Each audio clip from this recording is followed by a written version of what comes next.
Fala, Filipão. Olá, tudo bem? Estão me escutando Tudo? perfeitamente? Tô ouvindo perfeito. Você também me escuta aí? Tá me vendo? Tudo bem? Sim, sim, tranquilo. Beleza. Doutor Felipe, cara, primeiramente, muito obrigado. É uma honra recebê-lo aqui. Sei do quão é difícil você ter aí, dedicar um tempo, né? Nós dois somos pai de família, de crianças pequenas, né? Com tudo isso que acontecendo no mundo, a gente sabe que não é fácil ter aí Não, alguns minutos de dedicação, mas assim, de coração, né? Quando a Renata falou com você, você de bate pronto já respondeu e atendeu com o maior prazer. Então, pode ter certeza que hoje é uma noite inesquecível para nós aqui da Treinando Online e para todo mundo que está nos seguindo. Então, vou deixar sim, você à sim. vontade para se apresentar, falar um pouquinho da sua história. Claro que se for falar de tudo que você já fez, a gente vai precisar de uma live de meio período, né? De umas 6 horas aí. Mas conta um pouquinho do que você Ok. vem fazendo, do que você anda aprontando por aí. Tá, primeiramente agradecer o convite, é uma honra ser convidado para fazer uma live aí com profissionais de alta qualidade. Eu trabalhei durante algumas temporadas com a Renata, que é tua esposa e nutricionista, dentro do Centro Olímpico lá de atletismo. Trabalhei quase uma década com atletismo de alto desempenho no Centro Olímpico de São Paulo. Tenho experiências em alguns outros esportes, atualmente mais precisamente com o Comitê Olímpico Brasileiro, principalmente mais em missões do que uma questão mais longitudinal, apesar de a gente ter Sim, alguns projetos que são longitudinais, através da doutora Ana Carolina, que atualmente é a médica-chefe do Comitê Olímpico interina, mas é quem está organizando aí os planos para Tóquio, então a gente sempre dá um legal. suporte para eles. E faço parte do Comitê Olímpico já desde 2015. No entanto, em 2014 já fui solicitado para assumir a seleção brasileira de basquete durante o período até 2016. Então, depois de 2016 acabei ficando só mesmo com o Comitê Olímpico Brasileiro. Certo. Vou falar um pouquinho da minha trajetória, como você perguntou. Eu sou médico do esporte, como Tá. você bem falou. Já tem um bom tempo, já tem mais de uma década aí que eu terminei a residência médica, né? Medicina esportiva, apesar de todo mundo achar que nova, ela não é tão nova, como especialidade Sim, é sim. bastante antiga. E como residência médica, uma formação, digamos assim, a melhor formação que o médico poderia ter como residência médica, ela começou em 2007. E eu sou da Tá. primeira turma aqui da Universidade de São Paulo e terminei em 2010 e então tem uma década aí de clinicando aí em esportes de alto rendimento, mas também com promoção de saúde, exercício e assim por diante. Não, perfeito, perfeito, Felipe. É muito legal. Eu assumo que eu faço parte, né, ou melhor, fazia parte dessas pessoas que não nem imaginavam, né, que quando você pensa num médico no esporte, a primeira coisa que vem, né, que eu acho que até às vezes pode até incomodar um pouco vocês, mas infelizmente é a realidade que é o ortopedista, né? Ah, não, o cara que esse é o médico que está voltado ao esporte, mas não sabem. E eu até estava olhando por curiosidade, né, o conselho de medicina do esporte é de 1900 e acho que, sei lá, faz muitos anos, né? Não sei se era 60, 73, é uma coisa muito antiga. Sim, E, e mais eu de tive o 50 anos. prazer, né? E eu é uma pena não ter, né, podido dividir com você a quadra, o dia a dia de uma seleção, porque realmente a Renata fala muito bem. E só de você estar com o José Neto, com o Felipe, com o Diego Falcão, agora na feminina, né? Mas teve com o Diego Geleilati, com todos que, que eu já trabalhei na seleção também e tenho certeza de que a sua competência é lá em cima mesmo.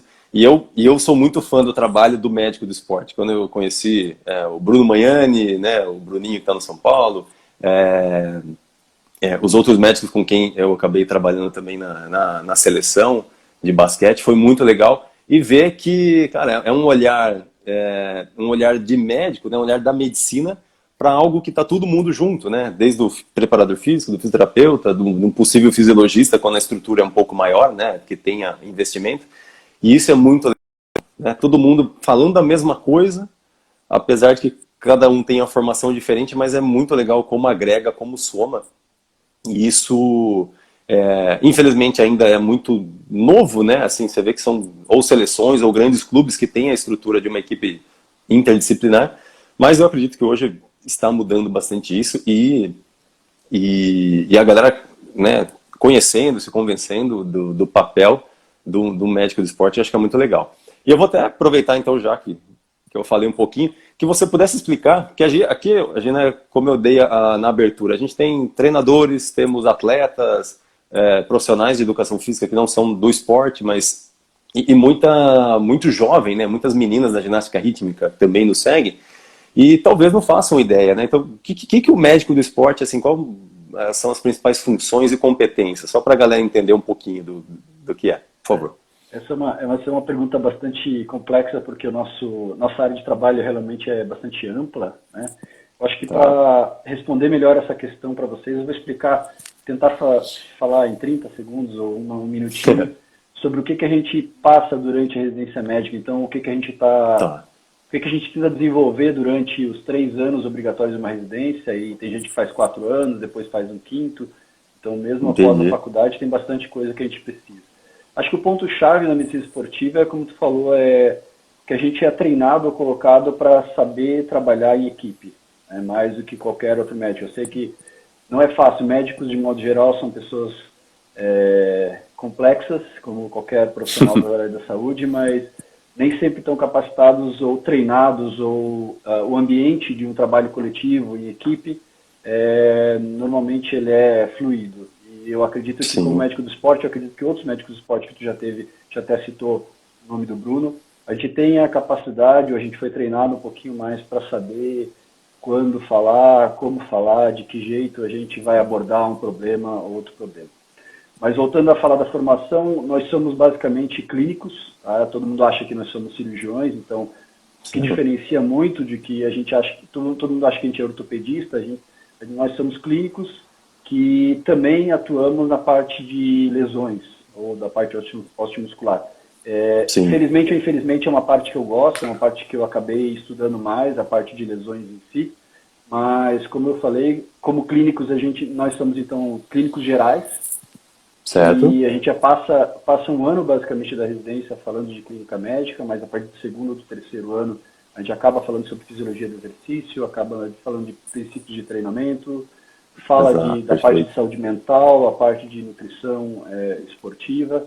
Não que nós demos conta de todas essas áreas, mas a gente tenta agregar todas as áreas, tendo assistência de outros profissionais, obviamente, mas a gente tenta, digamos assim, resolver de uma maneira mais completa o problema que o atleta ou que a pessoa que faz atividade física faz. Outra questão é que todo mundo acha que médico de esporte só é médico de atleta, né? Sim. Infelizmente ou felizmente, a maioria dos nossos colegas que já estão formados há alguns anos, a minoria deles trabalha com esporte de elite, né? Que a gente sabe que, eu acho que a maioria dos profissionais de saúde, todo mundo acha que, mesmo tu sendo um treinador, que tu acha que 100% do teu tempo como treinador, tu passa com a ginástica. E deve ser também bem parecido com o que a gente faz como médico de esporte. Basicamente, a maior parte do nosso tempo a gente atende pessoas que querem fazer atividade física, têm algum problema de saúde, querem promover sua saúde ou querem se recuperar. Mas claro que a maior parte dos motivos que fizeram com que os médicos de esporte aplicassem para a entrada numa residência médica e medicina esportiva é o fato de poder estar numa seleção, é o fato de poder estar numa Olimpíada ou atender pessoas atletas de elite de modo geral. Entendi. Não, para quem chegou agora, né, sejam bem-vindos. Até minha sogra tá aí para dar uma moral, né? Tudo bom, Verinha? Ela é apaixonada por esporte, ela foi jogadora da Seleção Brasileira de Basquete, já foi 7ª no ranking de tênis no mundo, né? Imagina, eu sou fã da minha sogra, tem que falar bem dela.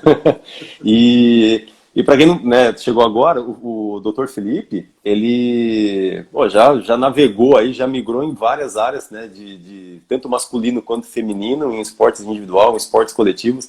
Então essa é uma bagagem fantástica, né, uma bagagem que eu acho que você traz uma experiência até para sua atuação clínica para pessoas que praticam exercício, né? Então eu acho que é muito enriquecedor, sem falar na sua formação, que já é fantástica, né? Isso, querendo ou não, faz uma diferença muito grande quando você está numa boa faculdade, numa excelente residência. Eu vejo pela galera que eu conheci, né? Conheci mais os médicos que saíram da Unifesp, né? Ou que estavam lá, mas mesmo assim é uma outra instituição de referência. Mas eu queria te perguntar, você acha que está mudando, assim, nesses últimos anos? Você tem percebido que você tem a sua clínica, né? Onde você também faz as suas avaliações, seu atendimento, enfim.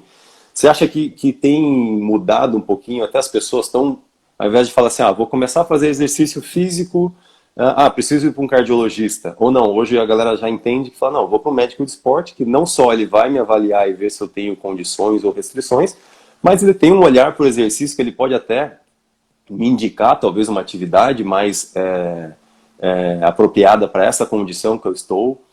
Ou alguém que fala, eu quero fazer exercício, mas sempre me dói o joelho, não consigo correr, fazer nada. Ao invés de ir para um ortopedista que vai ter um olhar muito mais para a articulação e não para o contexto, né? Para falar, o cara quer treinar, o cara quer correr, mas, enfim. Você acha que tem mudado isso? Como se, pelo cenário, assim? Porque, querendo ou não, acho que mais São Paulo que se concentravam os médicos do esporte. Mas eu vejo que hoje está um pouco mais dissipado, não? Eu acho que esse é um ponto chave. Tu já abordou a questão de estar em grandes centros, né? Eu acho que São Paulo e Rio de Janeiro são os dois, infelizmente, as duas cidades maiores que têm maior número de médicos do esporte, apesar de São Paulo ter o maior Sim, número de hospitais que formam esses médicos do esporte. Infelizmente, grande parte dele é absorvido pela cidade. Mas, entendi. de maneira geral, eu conheço basicamente quase todos os médicos do esporte que fizeram residência, então a gente sabe que tem gente no Nordeste já trabalhando, tem gente no Centro-Oeste trabalhando, tem gente no Sul, a gente tem uma residência no Sul também. Mas a grande questão, eu acho que é, como tu falou, em relação às equipes, de maneira geral, uma equipe pequena dificilmente vai ter a disponibilidade de ter um médico do esporte. Às vezes tem um clínico geral, alguém que é próximo da modalidade, algum ex-praticante, algum Sim, ex-atleta. Isso acontece muito ainda dentro do nosso esporte. Não que isso seja ruim, pelo contrário, essa pessoa sabe bastante daquela modalidade, acaba utilizando o tempo, digamos assim, que ele tenha disponível para auxiliar isso. Em relação fora do esporte de elite, eu acredito que isso está mudando um pouquinho porque as pessoas, na verdade, a equipe multiprofissional está entendendo a medicina esportiva também ao longo desses anos, né? Eu te falo que é uma década mais ou sim, menos, é pouco tempo para a gente acostumar ou ter essa cultura modificada no sentido de será que eu posso ver o médico do esporte se eu estou com uma dor no joelho ou eu vejo um ortopedista, né? Então, essa questão a gente trabalha entendo. muito com ortopedia, né? A gente trabalha, inclusive no Comitê Olímpico, a gente é dividido em dois setores, o setor cirúrgico e o setor clínico.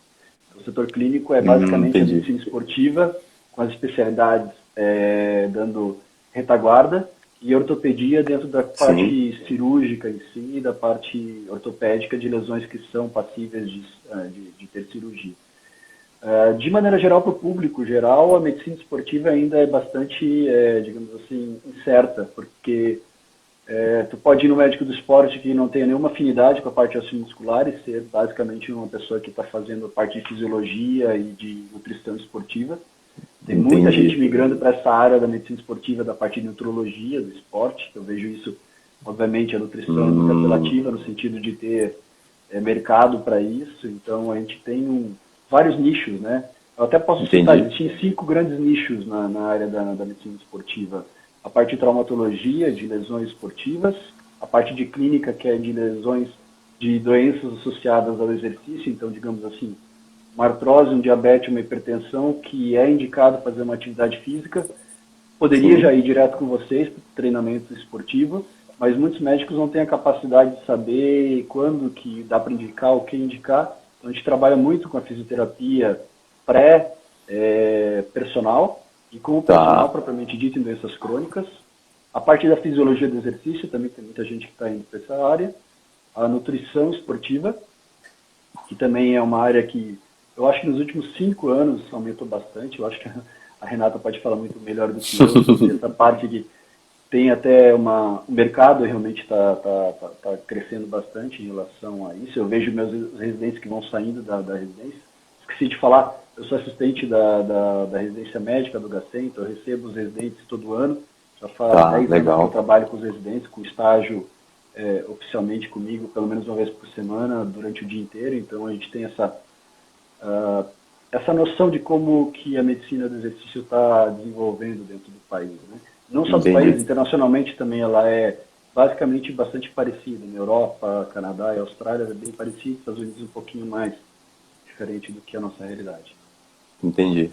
Não, é o que você falou. A gente tem, né, alguns atletas, né, independente do nível, às vezes, como tem atletas que os pais querem investir, sabe que o filho tem uma possibilidade, ou a filha, né, tem ali, demonstra sinais que realmente tem condições de seguir. É, e aí pergunta, o que eu faço? Então, assim, a gente tenta realmente orientar, falar, procura um médico de esporte, procura fazer uma avaliação funcional do movimento com um fisioterapeuta, passa com uma nutricionista e tal. Mas às vezes a gente, ou alguém que chega e fala, ó, meu filho não está evoluindo, minha filha parece que estagnou, o que acontece? Mas aí já vem com, né, mas eu passei no médico, enfim, mas já vem com uma dieta. Parece que realmente o apelo da nutrição esportiva tem sido grande também nessa área da medicina.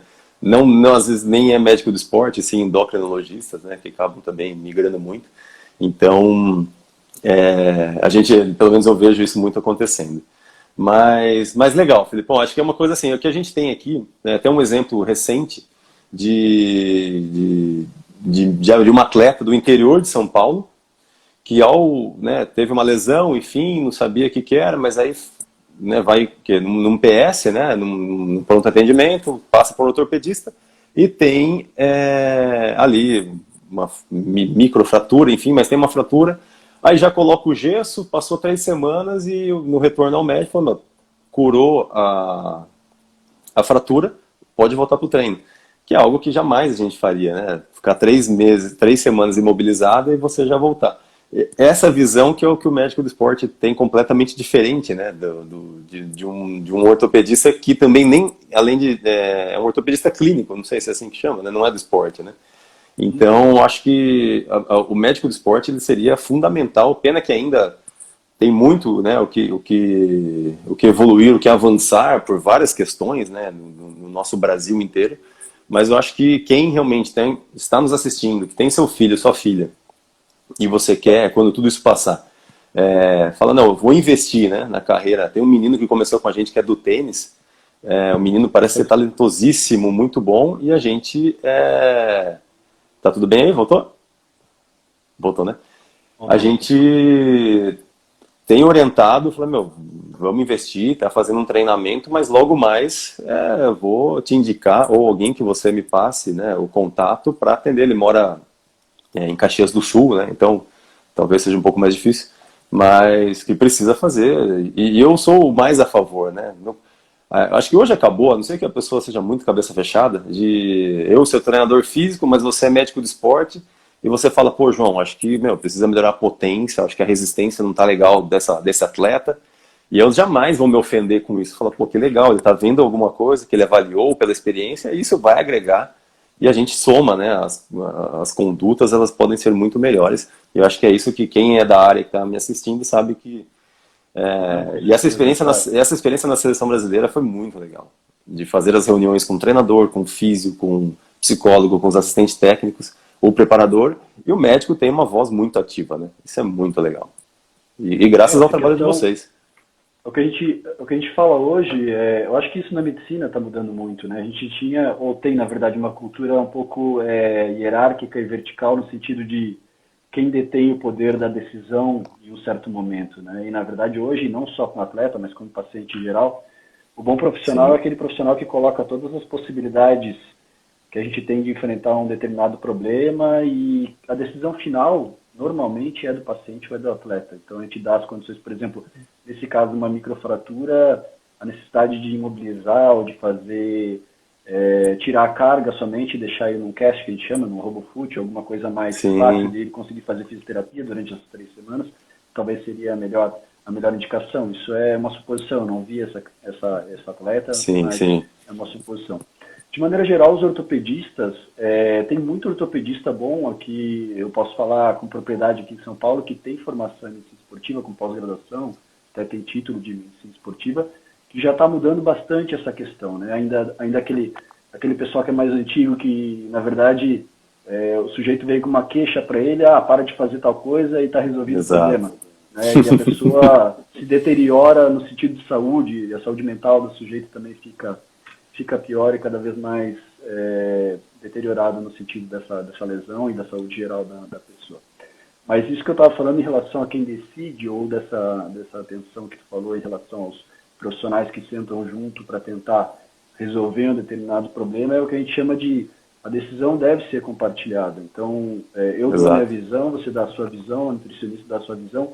Eu acho que na ginástica tem muito essa questão, porque tem várias áreas, por exemplo, que eu acho que é chave dentro de uma modalidade como essa, que é a psicologia, a nutrição e a preparação, são chaves para a gente conseguir ter uma conversa, no mínimo, compartilhada, para que a decisão possa ser feita. Obviamente, o técnico, claramente Sim, ele rege toda essa conversa, né, junto com o atleta. Mas, de maneira sim, geral, sim.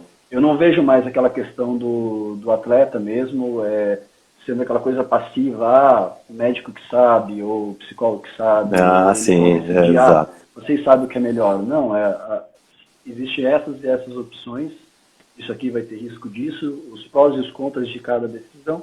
E, obviamente, quando a gente está falando de uma modalidade que talvez tenha muita gente nova, como tu falou, acho que os pais também têm uma capacidade e são chaves também nessa hora da decisão. O que é mais Sim. importante na saúde da atleta em si. Não, muito legal. Você, Felipão, só reforçou aquilo que eu falei em umas lives anteriores de dar ouvido ao atleta. Tudo bem, com um atleta de alto rendimento, um jogador que foi lá para as Olimpíadas do Rio com você, atleta de NBA, atleta que joga na Europa, os caras, pô, é obrigação nossa ouvir o cara, né? Porque ele tem tanta experiência, já passou por várias coisas. Mas até uma atleta jovem, pô, o que ela tá sentindo também ajuda no diagnóstico, ajuda na decisão, a participação dos pais. E a gente nem combinou essa conversa, veio de vocês, e enfim, eu fico feliz porque reforça muito o que eu e a Renata discutimos numa live, eu e o psicólogo discutimos, que é, meu, escute o seu atleta, escute os pais do seu atleta, porque ninguém melhor que os pais para conhecer aquela pessoa, né? Que reflete no atleta, enfim. Então, muito legal, acho que essa abertura aqui foi muito bacana, acho que deu para a galera que está nos assistindo entender um pouco o que é a medicina do esporte, né? Que isso, e se você realmente tiver a condição, quer investir, você procure uma equipe interdisciplinar, procure pessoas que realmente vão agregar. Porque somente um profissional, né, só o treinamento não resolve nada. Só a nutrição não vai resolver, só o médico não vai resolver. Então, é bem bacana isso e fico muito feliz. Agora, É, a gente recebeu... Pode falar, pode conversar. só fazendo um parênteses, muitas vezes na realidade de novamente na realidade dos clubes, né? A gente sabe que muitas vezes o técnico tem que se virar nos 30 e fazer muita Sim, parte do sim, que não tem uma psicóloga, não tem uma nutricionista ou preparador, e o técnico tem que se virar, na maioria das vezes o clube tem que se virar nisso, né? O médico do esporte, ele tem também uma atuação um pouquinho diferente no sentido de que quando que o médico entra em cena, na maior parte das vezes nesses clubes pequenos, ou na maior parte das situações, é aquela coisa pontual, né? O sujeito vai lá no médico, faz a consulta, e às vezes o entendi. médico está totalmente sem sintonia em relação ao que eles estão pensando, ou não entendeu qual que é a situação do atleta. É uma situação muito perto de uma competição muito importante para a equipe, muito importante para o atleta. Então, as condutas são basicamente iguais, independente das situações. Então, esse compartilhamento da situação não é só em relação aos profissionais em si, mas a situação em si, que é uma Olimpíada, uma final de Olimpíada, ou é Sim, um regional que tu pode deixar ela se reabilitar, se recuperar, melhorar a saúde, para depois a gente pensar numa outra questão. Então, todos os envolvidos nessa situação, claro, no sentido que eu falei no início, se o técnico e o preparador físico são as únicas peças nessa situação, é interessante que tenha-se pelo menos alguém na retaguarda, que seja um nutricionista, um psicólogo ou um médico, que tenha mais ou menos uma consciência de que situação esse sujeito está passando, que situação o clube está passando, para que a conduta dele seja um pouquinho mais alinhada, mesmo que não tenha um médico. O médico do esporte, num ambiente ideal, digamos assim, é o médico do sim, esporte que deveria estar no cotidiano da rotina do treino, né? Todos os dias está lá. sim. Então, ele sabendo quem é quem, sabendo como são os atletas, sabendo como são os treinadores, sabendo como é que é a modalidade em si, normalmente é um pouco mais alinhado, é mais fácil a gente trabalhar assim, né? Porque a gente está convivendo no dia a dia. Exato. Não, muito legal. Acho que, se Deus quiser, a gente vai conseguir evoluir, né, as equipes, as estruturas. E acho que o que a gente está vivendo agora com relação à pandemia, as questões do ensino online, das discussões, acho que isso vai abrir muitas oportunidades e muito acesso, né? Das pessoas às vezes imaginar, falar, ah, nossa, imagina fazer uma consulta na clínica do Felipe, né, do Dr. Felipe, ah, não, jamais, o custo deve ser muito alto, ah, pô, será, mas não consegue enxergar possibilidades que o cenário ajudam, né? Aqui na Treinando Online eu tenho sempre deixado muito aberto, meu, manda sua pergunta, manda sua dúvida. Ah, mas não é de nutrição? Beleza, posso conversar com a Renata, pergunto. Se é uma coisa muito complexa, fala, não dá nem para responder, é melhor você procurar um profissional, que é só ele, mas até mesmo de questão de dor, né? Pergunta, tem um fisioterapeuta que é meu sócio também, fala, ah, manda, ele vai falar, ó, isso daí é melhor procurar um médico. Não, isso daí não é nada, faz gelo que já passa. Então, né, de uma forma bem superficial e grosseira, mas seria mais ou menos isso, e a gente está aqui sempre, né, à disposição. Acho que as pessoas podem, não é nem criar coragem, né, mas as pessoas podem falar, meu, deixa eu ir lá e perguntar, né, não custa nada, né. Acho que isso é bacana. Esse ponto que tu frisou em relação ao fisioterapeuta, o fisioterapeuta, obviamente, ele digamos assim, ele está muito mais acessível às modalidades em geral, né? Muito mais fácil. Sim, sim. Infelizmente, é muito mais fácil ter um fisioterapeuta no cotidiano do que um médico, né? E assim por diante. A gente tem meio que uma escala de prioridades dos gestores, eu acho, no esporte, né? E tem modalidades como o tênis, por exemplo, o surf, está muito na cultura da modalidade que o fisioterapeuta seja realmente a referência do atleta, ou que o surf mesmo, os grandes profissionais do surf hoje em dia têm o seu fisioterapeuta. E eu inclusive, apoio isso, apesar de algumas associações médicas ou sociedades médicas acharem que a gente tem um papel-chave, é uma coisa mais de mercado ou de ego, talvez, em relação a isso. Mas o fisioterapeuta tem um papel muito maior. Eu venho seguindo muitas sociedades de fisioterapia esportiva, no sentido de que eles têm uma amplitude de atuação muito maior do que só aquela coisa da lesão em si, né? Sim, a promoção de saúde, o link que eles fazem, inclusive, da proximidade que eles têm com o atleta pelo fato de tratarem o atleta quase que diariamente no esporte de alto rendimento. Eu acredito que num clube de ginástica que tenha um fisioterapeuta disponível, com certeza as meninas procuram muito o fisioterapeuta e sempre falam que de fisioterapeuta tem que ter um pouquinho de psicólogo junto, porque sempre também, as reclamações do cotidiano então são presas, e eu acredito que vocês também como treinadores recebem muito e também estão muito mais próximos. Então, se eu não me dou bem, eu não tenho uma relação razoável com um profissional de educação física, sendo treinador ou técnico, ou um fisioterapeuta, provavelmente eu não vou ter uma atuação adequada, porque muita coisa não vai chegar ao meu ouvido e a gente não vai ter essa percepção. Então, mais uma vez, os ouvidos de todo mundo a gente consegue ver por vários, digamos assim, por vários pontos de visão, e a gente pode realmente facilitar a nossa intervenção numa medida que a minha intervenção vai ser muito mais eficaz na medida que eu tiver informações, não só pelo meu ponto de vista. Não, com certeza, com certeza. Bom, Felipão, vamos lá seguir para algumas perguntas que chegaram para a gente hoje aí, que aí acho que você tem total domínio para responder cada uma delas aqui. Vamos ver se a gente consegue cumprir com todas. Tá? Bom, a primeira é com relação à automedicação, né, que eu vejo que é muito comum. E para quem as pessoas têm que perguntar, elas não perguntam, né? Eu sou treinador físico, né? Os meus colegas fisioterapeutas são os que mais recebem a pergunta. Meu, eu tô com uma dor, tomar um anti-inflamatório, né? Qual que eu devo tomar? Qual que é mais forte? Qual que... né? Enfim, então eu te faço essa pergunta. O uso de anti-inflamatório, porque é muito comum um atleta. Eu lembro quando eu era moleque, né? Jogava no Pinheiros, joguei no Corinthians, depois no Pinheiros. Mas, cara, tomar uma porrada num jogo, eu já tinha Cataflã, na época lá, só Cataflã, única opção, em 97, 98. Mas, porque eu nunca perguntei para um médico e, enfim, por uma ignorância da cultura do esporte. Hoje acho que mudou muito, mas ainda vejo que as pessoas fazem uso totalmente discriminado e se realmente você fala, não, mas meu, teve dor, é melhor, né, amenizar, ou qual que é a sua opinião sobre isso? O que você recomenda, né? Tem duas faces dessa pergunta. Eu acho que a gente precisa ver novamente o que é real, o que é a situação real. Eu acredito que ainda anti-inflamatório maciçamente é usado de maneira indiscriminada, inclusive por nós médicos. Muitos médicos acham muito mais fácil tu dar um anti-inflamatório e melhorar um pouquinho o problema do que a gente realmente tratar o problema de uma questão planejada a longo prazo, né?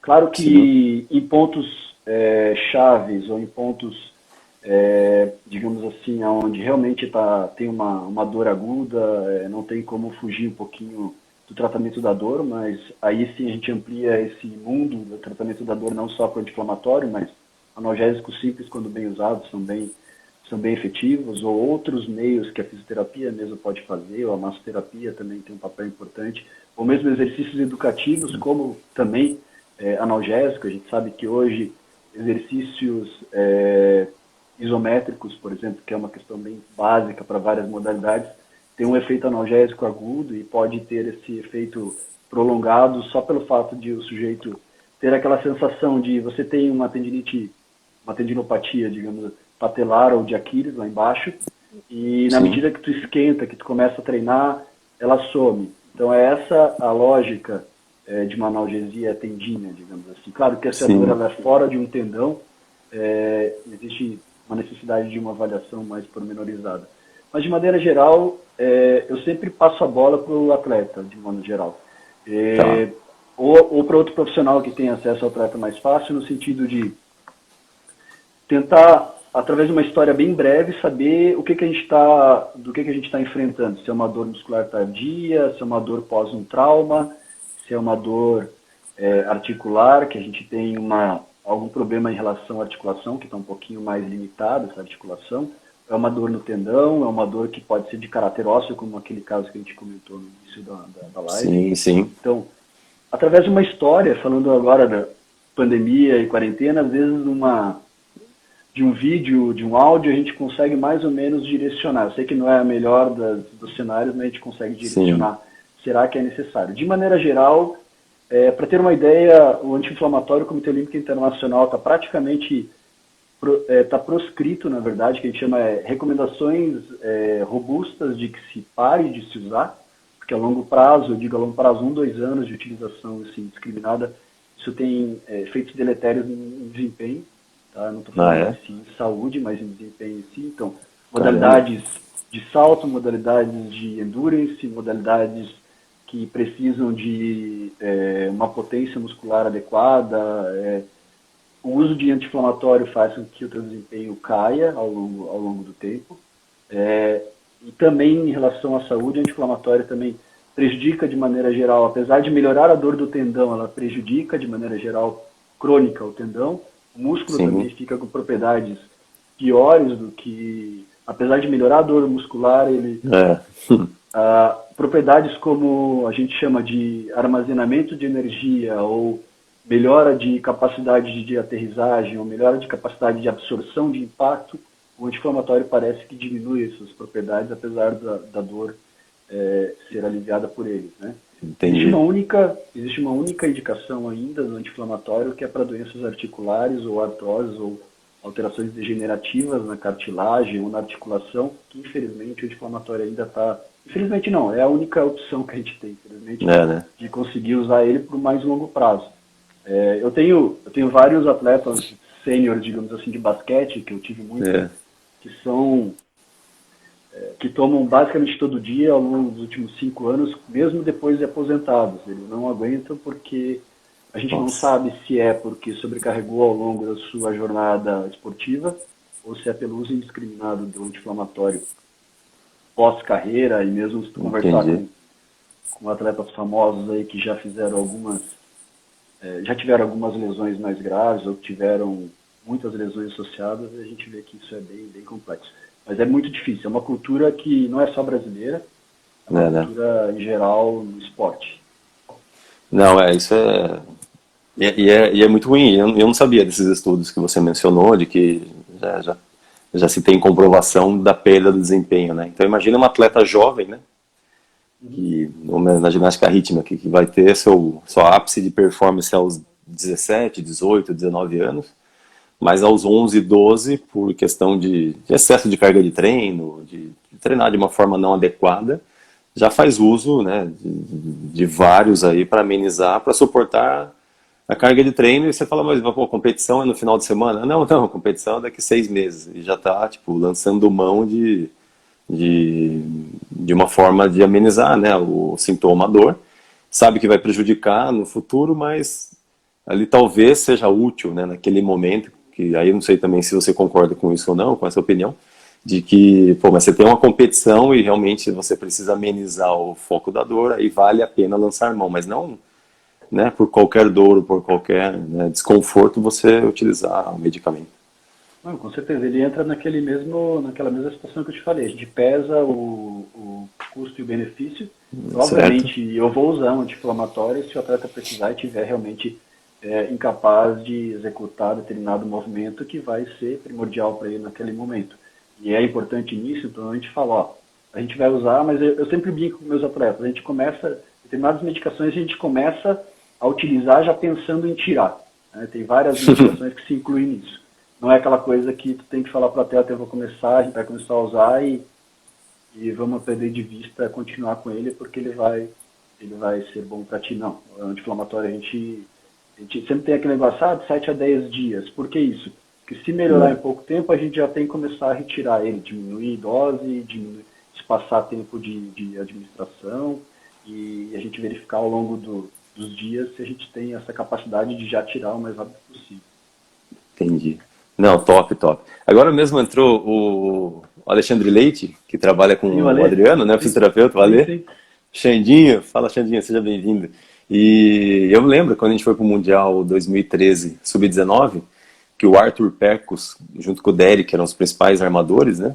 E ele tomou uma paulistinha num jogo logo no início da viagem para o Mundial. Eu não me lembro se foi no Brasil, num jogo amistoso contra a Argentina, um pouco antes do embarque, ou assim que a gente chegou na Croácia.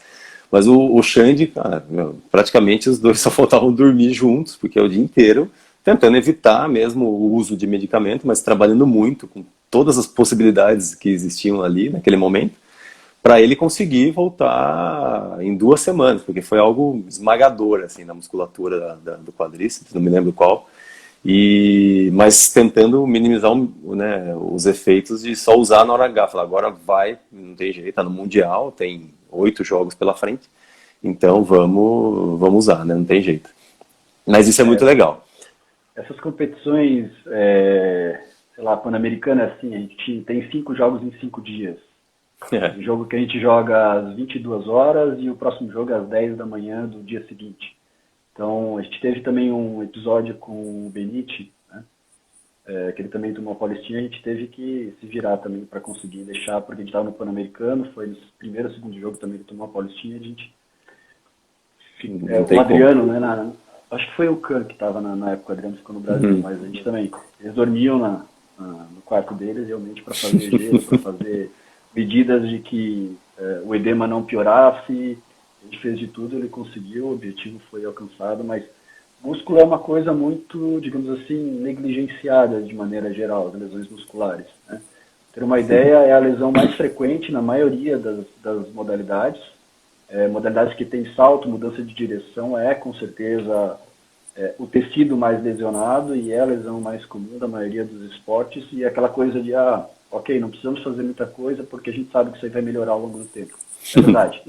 Mas isso causa sequelas articulares e sequelas de desempenho de novo, o fato de Entendi. ter lesões repetitivas musculares e a questão é a gente tentar achar, os físicos são muito capazes nessa relação de saber o que foi a causa, o que foi o gatilho para o sujeito ter tido aquela lesão muscular, porque não adianta a gente tratar só a consequência, né? A gente precisa, a Exato. fisioterapia está muito nisso, né? A medicina ainda está engatinhando em relação a isso de saber a causa, os porquês, né? Que a gente tem uma deficiência aqui, a gente não tem capacidade muscular ali, a gente tem um controle ruim lá, ou a gente tem uma falta de força, uma falta de equilíbrio entre os lados, uma falta antagonista e agonista. Então, a gente especula muita coisa, né? O que a gente tenta Sim. fazer é tentar tratar tudo, mas quando a gente tem aquelas pontos chaves que a gente olha, isso aqui pode estar muito relacionado, a gente vai foca direto na causa e às vezes a gente tem sucesso. Então, e o sucesso para o médico nem sempre isso é um outro ponto chave. O sucesso do médico não é o mesmo sucesso para o atleta, né? O atleta ele quer voltar o mais rápido possível para a modalidade. Em relação à lesão, de modo geral, o sucesso para o médico é devolver o sujeito com uma capacidade boa ou melhor do que a anterior e que ele não Sim. tenha no próximo semestre, na próxima temporada, uma lesão muito parecida. Né? Isso é uma coisa que Entendi. é difícil colocar na cabeça do staff de modo geral, né? E quando a gente consegue que o sujeito volte rápido e volte sem uma lesão nos próximos 60 dias, isso realmente é um sucesso para o médico, né? Porque a maioria das lesões, elas acontecem no primeiro mês ou no segundo mês após o retorno. Então isso é um tiro no pé para a gente, porque Sim. é frustrante.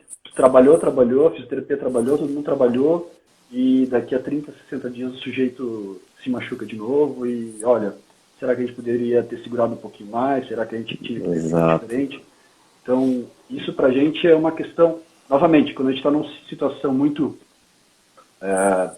pontual, como tu falou, um mundial, uns Jogos Pan-Americanos, ou Jogos Olímpicos, ou um campeonato muito importante para esse atleta, a gente acaba tolerando um pouquinho mais, digamos assim, acelerar esse processo. Entendi. Não, legal, perfeito. Show de bola. Filipão, agora uma pergunta pensando em atletas jovens.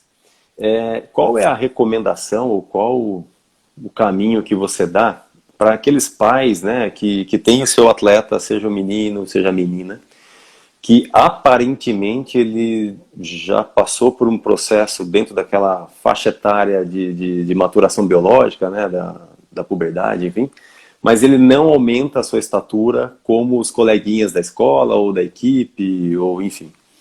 E aí, eu me lembro na época que eu jogava, que tinha um amigo que o pai, né, era muito bitolado com isso de achar que ele cresceu menos que o irmão, e aí levava ele em todos os médicos possíveis de São Paulo, querendo achar uma resposta. E o que a medicina hoje evoluiu nesse sentido, se existe mesmo?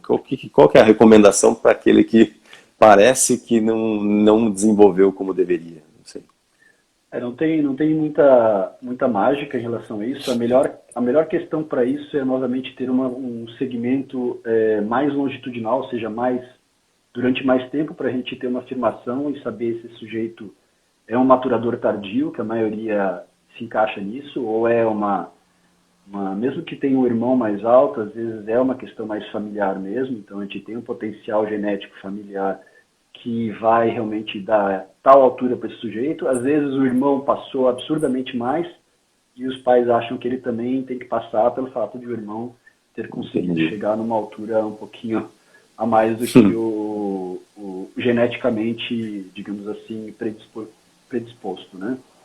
Mas, de maneira geral, a principal causa é familiar mesmo. Então, se a mãe ou o pai também tem uma altura X, é difícil que o filho tenha uma altura muito maior.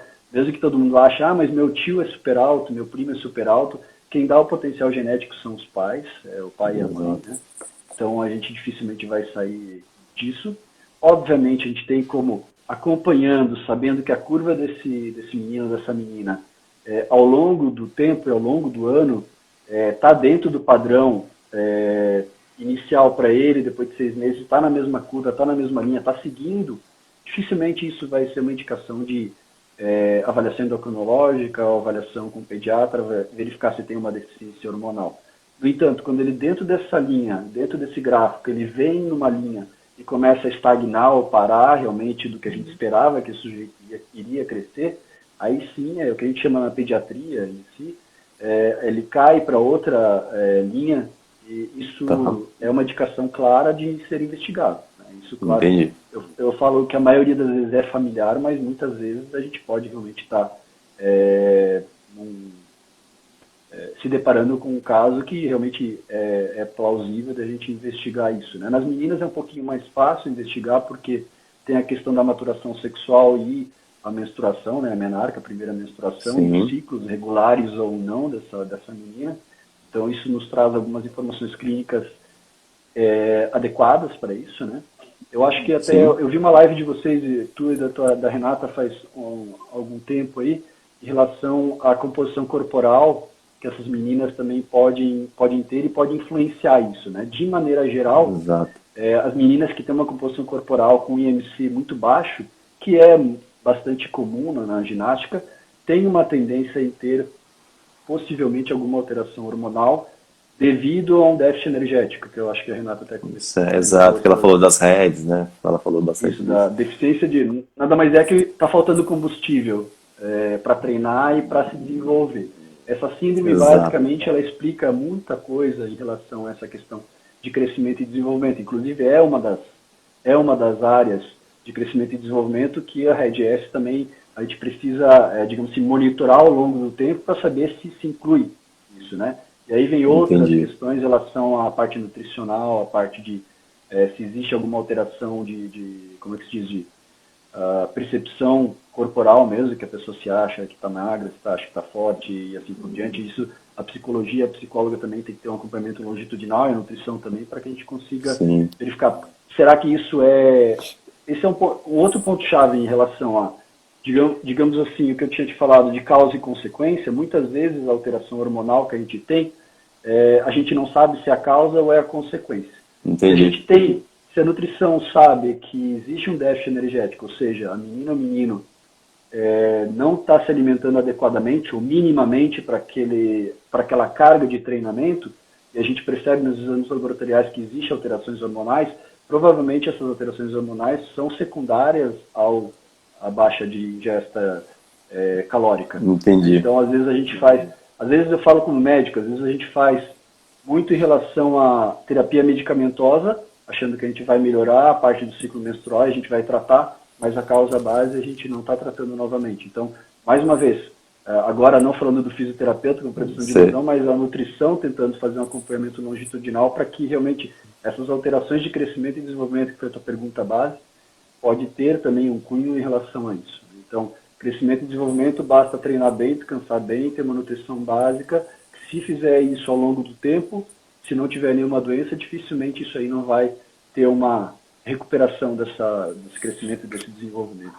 Entendi. Então, só para reforçar o que você falou, ciclos menstruais que não estão seguindo dentro de uma margem, né, aceitável, vamos dizer assim, né? Não sei se existe isso, no máximo Tem. 3 meses, intervalo, 2 meses, ou Existe o que a enfim, gente tem. chama de amenorreia, existe o que a gente chama oligomenorreia. Oligomenorreia são ciclos. Isso primeiro a gente vai falar assim, uma menina que já menstruou alguma vez, tá? Certo, Porque o certo. que existe antes, que é a amenorreia primária, que é não menstruar até 15, 16 anos, normalmente tu precisa investigar, que provavelmente tem ou realmente um déficit energético importante ao longo de toda a Tá. carreira esportiva dessa menina, ou ela realmente tem algum problema endocrinológico, ginecológico associado a isso. Mas vamos dizer que a Interfere na menina já, performance, com certeza. né? Digamos assim que a menina já menstruou e menstruou alguns ciclos e tal, e teve alguma alteração, uma disfunção nos ciclos, né? Acima de 35 dias a gente chama de oligomenorreia. Isso já é considerado como um sinal amarelo para a gente avaliar e talvez chamar a nutricionista, chamar a ginecologia para conversar e para avaliar esse caso, tá?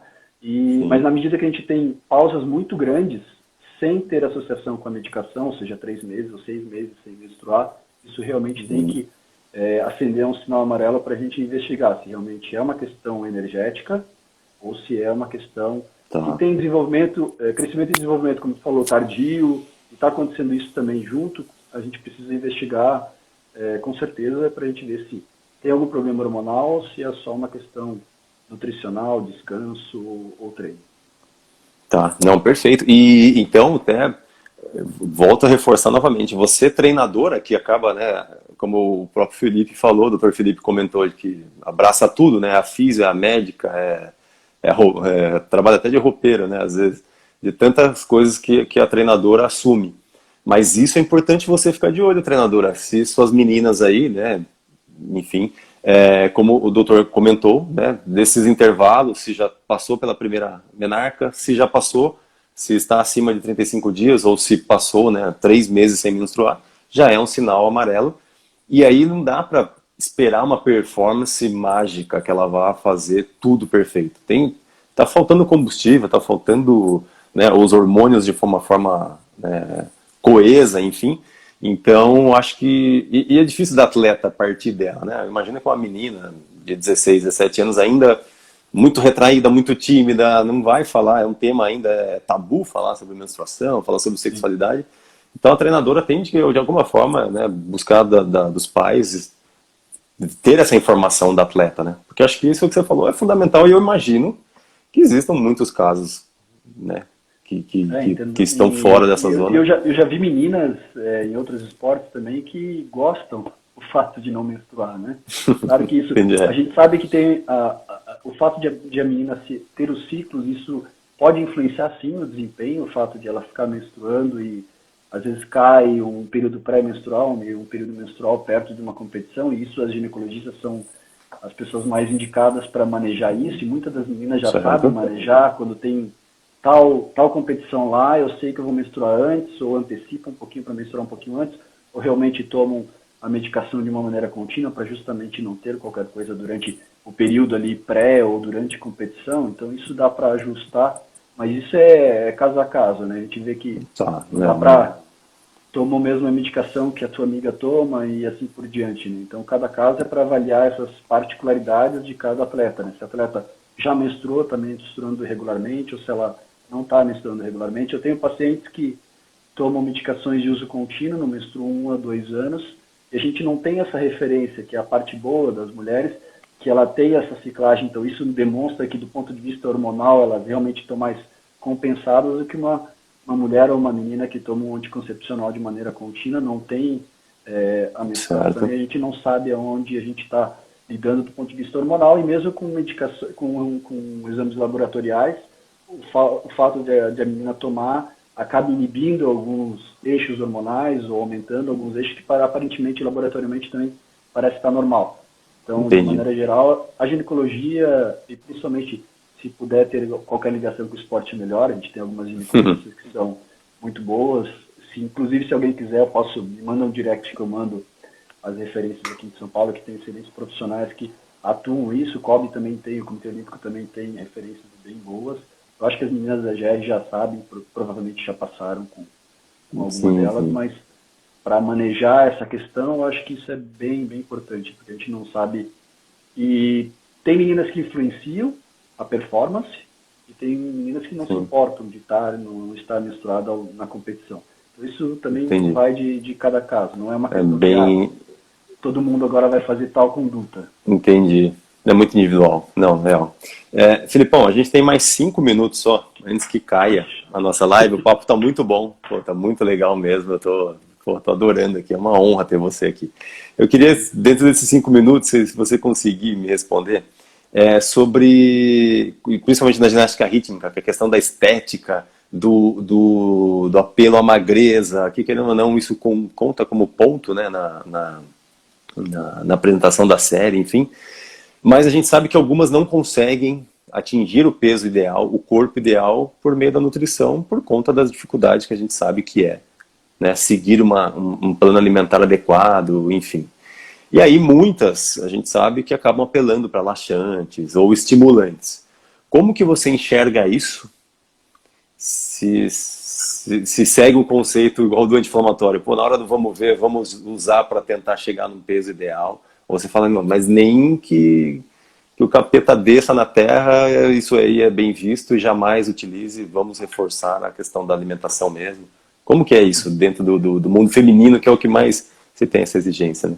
De maneira geral, ser bem curto e depois a gente pode alongar um pouquinho mais a explicação, mas eu contraindico em quase todas as situações, não diria todas, porque alguma pode ser que tenha alguma indicação, mas eu acho pouco provável que exista uma indicação de se utilizar, primeiro que para atleta, diuréticos ou qualquer estimulante, a maioria dos estimulantes são contraindicados no sentido de doping, né? Então a gente não trabalha basicamente com isso. De maneira geral, modalidades que têm esse controle estético, como tu falou, tem notas associadas, tem questões de coreografia, técnica, e tem a plasticidade, que é importante para a modalidade. Existe já essa cultura, né, de perda de peso. Mas eu trago daí um pouquinho mais do desempenho mesmo, da performance. Utilizar qualquer mecanismo de desidratação de maneira geral, isso é deletério para o desempenho, né?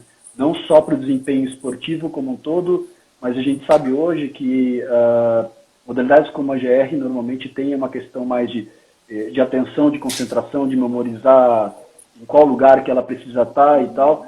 O fato de estar desidratada, dependendo do grau da desidratação que ela tenha que fazer agudamente ali 1 dia ou 2 dias antes, com certeza vai fazer com que o foco dessa atleta não seja 100%, né?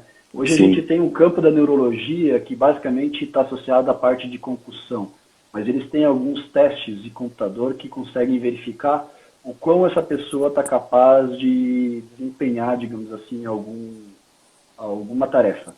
Se a gente tivesse essa cognitivamente, né? capacidade, isso, cognitivo mesmo, né? O fato de a pessoa estar ali e conseguir Certo. se concentrar a ponto de conseguir desempenhar de uma maneira efetiva o esporte. E a gente sabe que após um trauma, é óbvio que o sujeito cai essa concentração. A gente não tem nenhum estudo que comprove, mas é bem plausível que se tu tem algum grau de desidratação, isso a gente vê muito na luta, judô e Certo, esporte de sim. combate, que esses sujeitos realmente perdem o tempo de reação, eles perdem a concentração, o quão focado eles estão, na medida que eles vão cansando ao longo da luta ou ao longo do desempenho. Então, pensando nem pela saúde com certeza eu não indicaria jamais isso, mas pensando Tá. novamente pela performance, eu acredito que mesmo que a tua atleta seja muito alto nível, que ela faça isso, que vá perder um pouquinho do desempenho dela, que ela ainda seja melhor do que a reserva, digamos assim.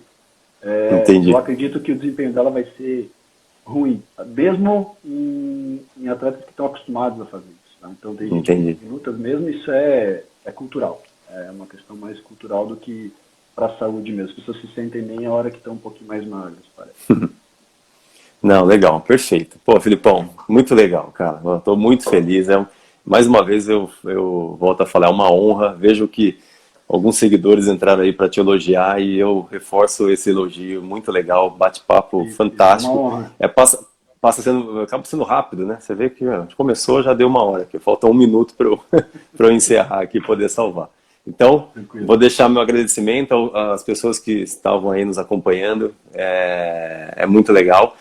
Filipão, se você tiver um outro dia aí, que eu sei que é muito difícil na agenda, pô, eu vou ter o maior prazer de bater um papo Não, com você de vamos novo, marcar sem falar que problema. acho que tem muita coisa para conversar ainda, né, que E possa ajudar as quem pessoas. quiser qualquer pergunta, manda no direct meu, pode ficar à vontade. O pessoal não tenha medo, não.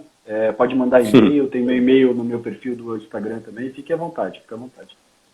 Não, legal, show de bola. Doutor Felipe, cara, um grande abraço, boa noite. Mais uma Obrigado, boa vez, noite a muito todos. obrigado pelo carinho, viu? Valeu. Tchau, tchau, pessoal. Tchau, Valeu. tchau. Até mais.